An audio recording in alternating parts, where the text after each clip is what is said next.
lakini tupoke, haukutakiwa kufanya hivi. Mwenzio nilikuwa kwenye siku zangu za hatari.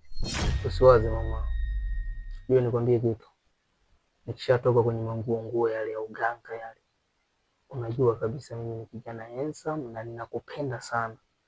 Kwa hiyo sasa nahitaji mtoto, nahitaji mlisi wangu. Kama mizimu ya Tupoke ilivyonichagua mimi, basi na mimi pia nahitaji mlisi wangu, na mizimu imekuamuru wewe ndio unizalie huyo mtoto. Kwa hiyo itakuwa vyema kama utanizalia.